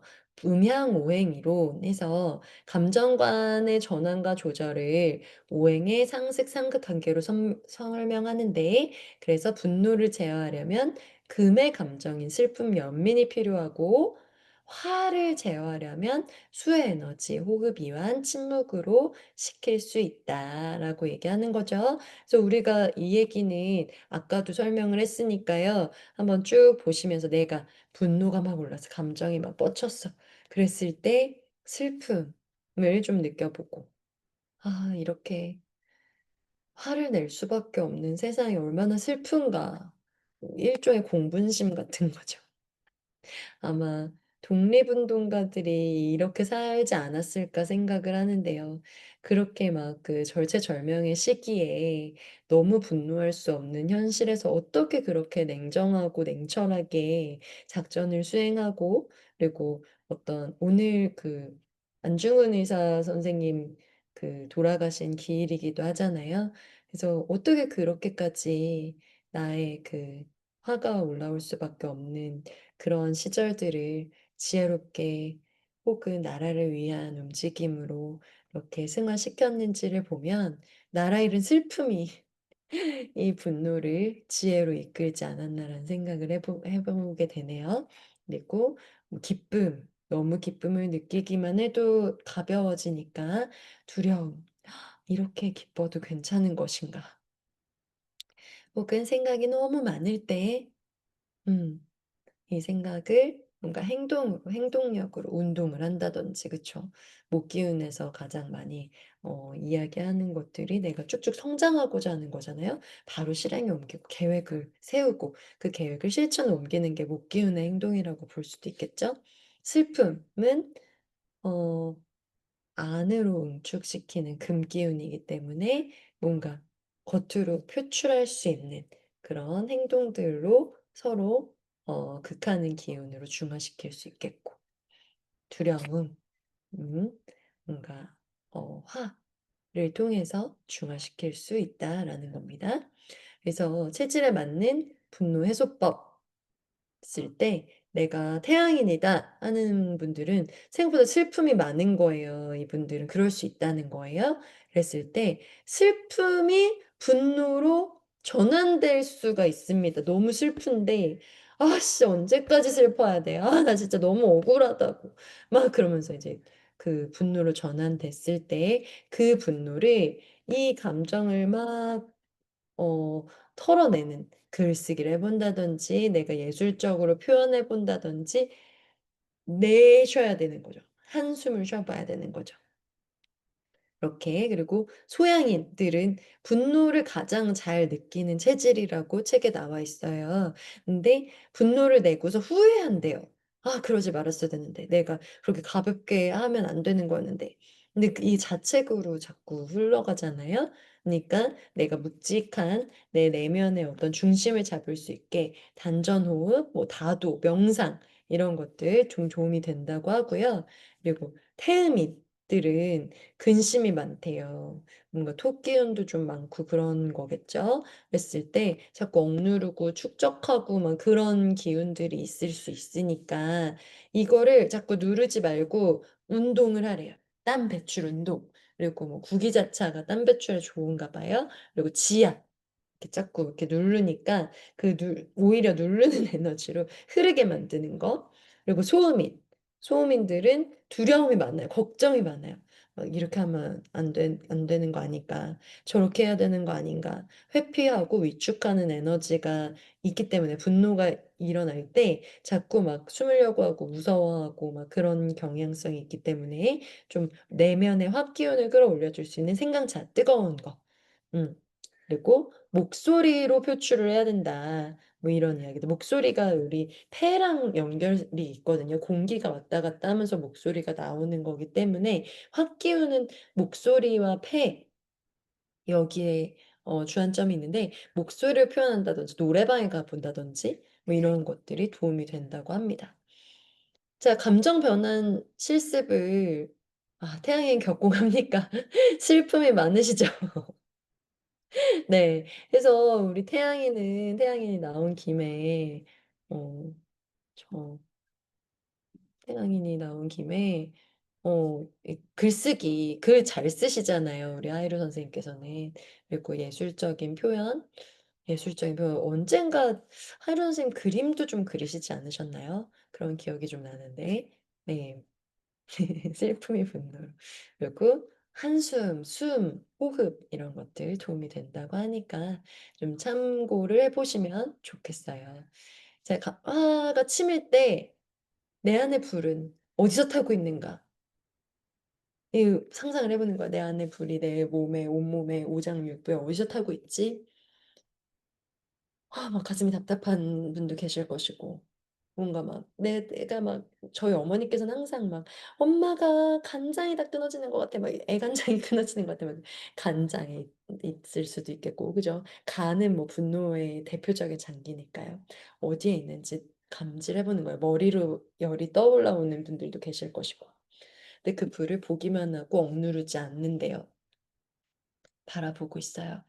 그리고 천천히 심호흡하면서 물이 불을 감싸는 이미지 혹은 뭐 이렇게 그 빨간색 꽃을 파란색 꽃이 이렇게 덮어 씌우는 그런 이미지 이런 걸 떠올려 보는 거예요. 제가 이거를 이번 주에 이 준비를 하면서 해 봤는데 이 꽃이 빨간 꽃이 파란 꽃으로 감싸이고 그런 꽃이 막 이렇게 하얗게 백광으로 이렇게 팡 터지는 그런 이미지가 떠오르는데 되게 눈물이 막 나더라고요.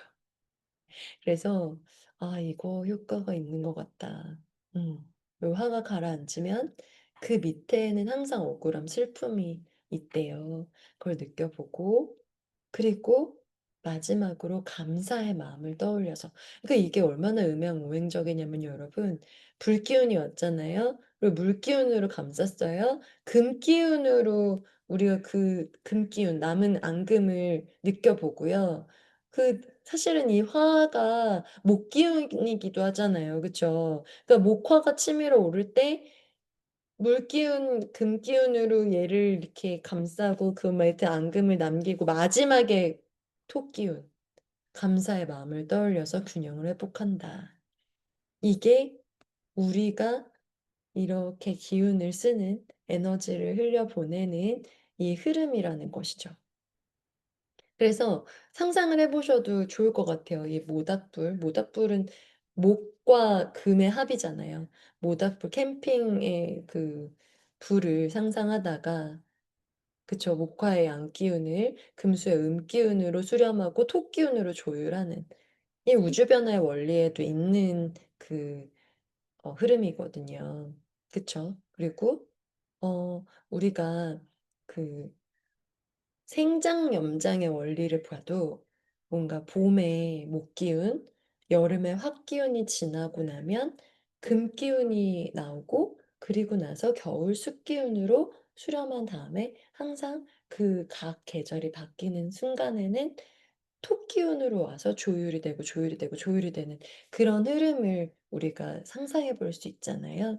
그러니까 내가 건강하려면 이 화병이나 분노를 치유하는 한의학의 이 원리는 정확하게 음양오행의 원리예요. 생장염장의 원리예요.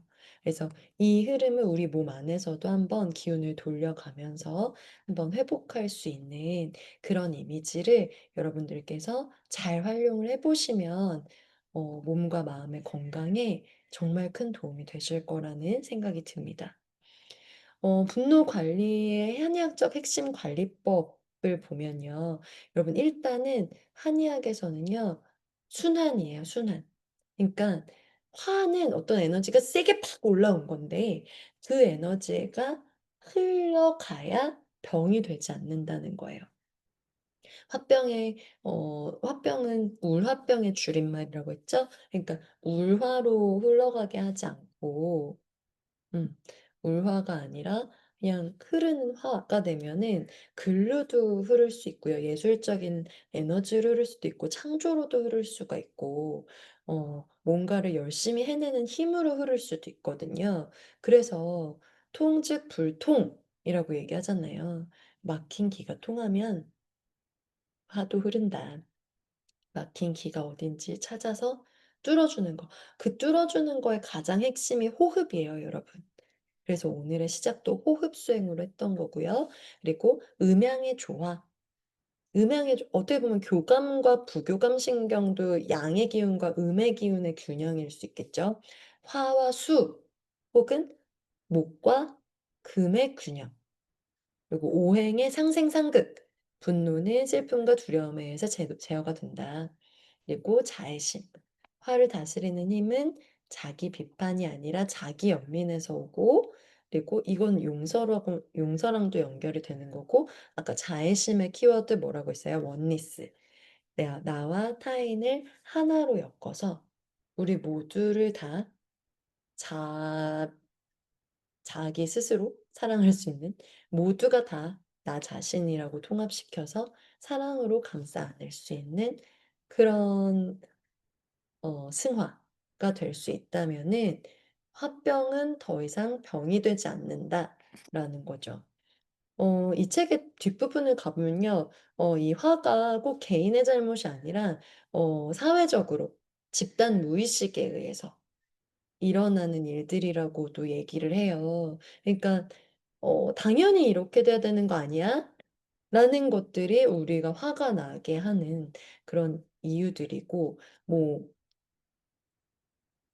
그렇죠. 그래서 그 집단 무의식을 끌어내기 위해서는 이 의식 확장이 답일 수밖에 없다라는 취지의 이야기를 작가도 하고 있거든요. 그러니까는 '내가 분노를 병이 아닌 다른 걸로 다스려야겠다.'라는 개인적 치유의 접근만 하지 마시고, 이 '사회를 건강하게 하는 의식 확장은 어떤 것이냐.'로 접근을 하는 게 결국은 이 저자가 우리에게 말하고 싶었던 핵심이지 않나 하는 생각이 듭니다. 화병을 예방하고 회복을 유지하는 일상 솔루션. 도 있어요. 이거는 일상에서 습관으로 만들면 좋을 만한 것들인데요. 화병을 예방하고 회복을 유지하는 솔루션으로 1번 햇빛과 함께 가볍게 걷기 이런 이야기가 있어요. 우리 단톡방에 이영경 선생님께서 "우리 뭐 몇 배나 더 센 햇빛을 받아야 된대요. 창으로 받는 햇빛은 의미가 없대요." 이런 얘기 이번 주에 나눠 주셨었죠. 그래서 햇빛을 직접 받는 것이 가장 좋습니다. 아무리 추운 겨울이라 하더라도 햇빛을 잠깐씩은 받으면서 바깥 활동을 하시는 것이 반드시 도움이 돼요. 그리고 따뜻한 물을 천천히 마시면서 호흡을 인식하고 물은 항상 미지근하게 마시는 것이 좋다고 하거든요. 그래서 뭐 아이스 음료를 마시는 거는 뭐 인제는 계절이 따뜻한 음료 마시기에 너무 좋아졌잖아요. 그렇게 바꿔 나가실 수 있겠고요. 분노 일지를 기록하는 것도 도움이 된다고 합니다. 감정의 흐름을 언어로 바꾸고.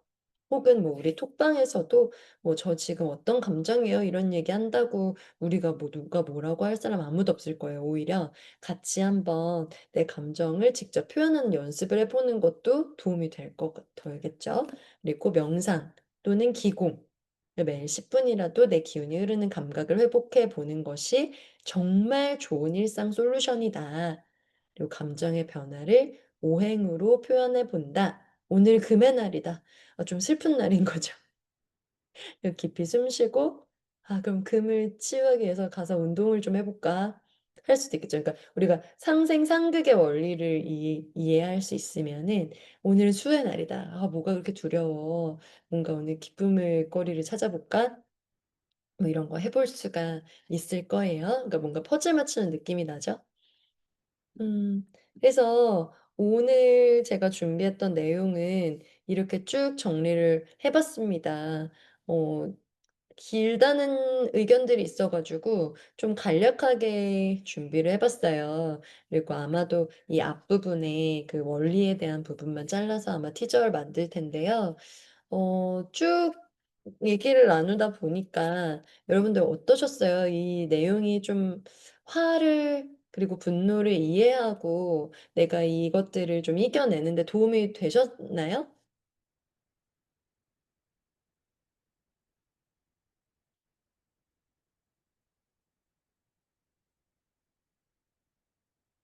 네 여러분 이제 끝날 때가 다 됐다는 뜻이에요. 제가 요런 것들을 여쭤보고 있다는 거는. 네. 도움이 많이 되셨다고 우리 신영 선생님께서 말씀해 주셨고요. 다른 분들은 어떠셨어요? 그래도 뭐 채팅으로라도 좀 한번 얘기를 나눠 볼까요? 음. 오늘 이 책은 사실은 여러분 책을 쪼금 보신 분이 계실까요? 여러분들의 반응으로 봤을 때는 아마 책을 보신 분보다는 아마 지금 이 시간에 라이브로 즐기고 계신 분들이 많으신 것 같은데 어떠셨어요? 책을 보신 분이 계셨을까요?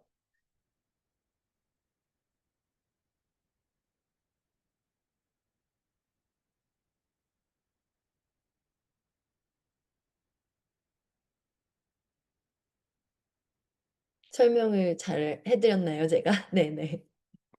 음. 그래서 사실 이 책은 이 PT를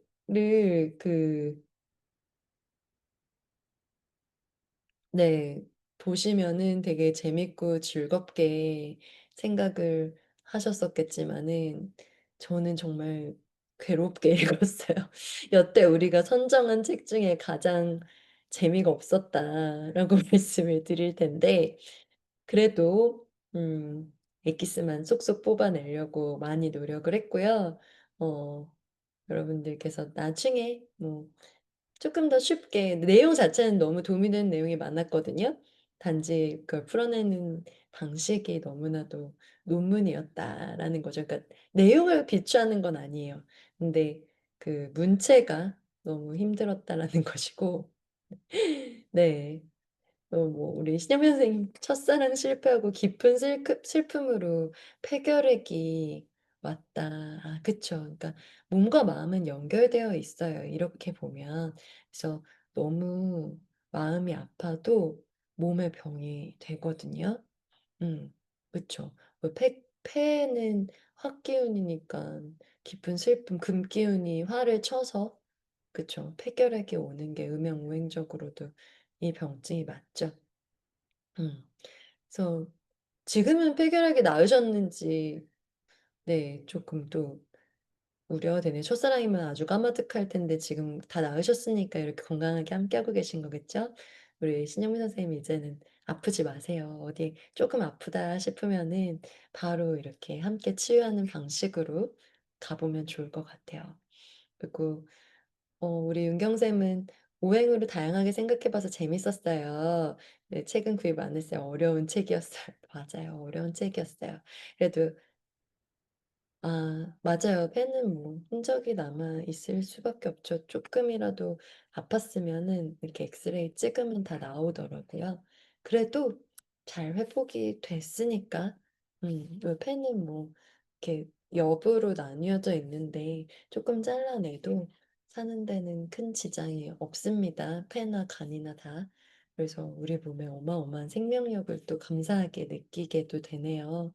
네 우리 신영미 선생님 호흡 수행 같이 열심히 하면서 같이 이렇게 그 기운 상상해 가면서 잘 치유를 해 보면 완전히 더 폐가 예전 기능보다도 더 젊어지는 네 그런 효과가 우리가 꿈꿔볼 수 있지 않을까 싶어요.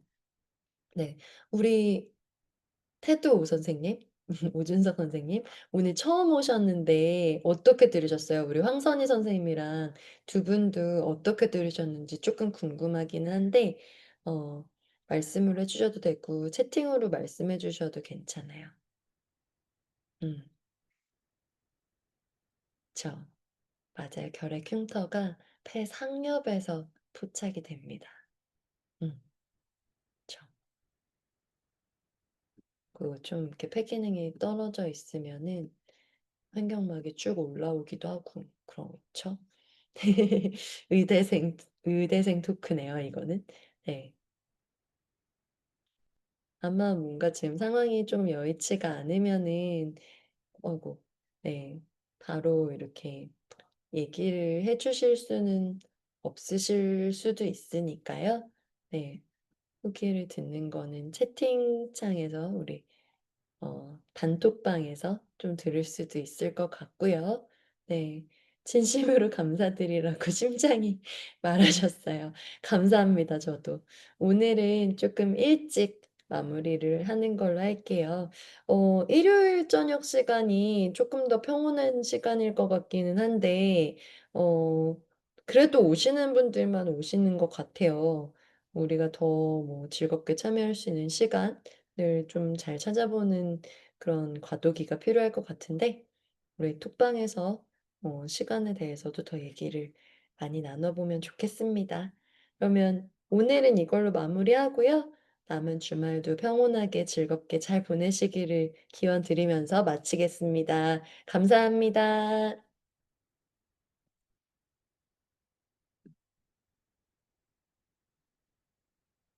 이제 가셔도 돼요. 감사합니다.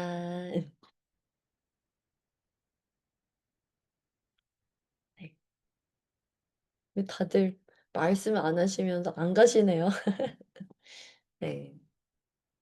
그러면 요걸로 마치고 방 닫도록 할게요. 감사합니다.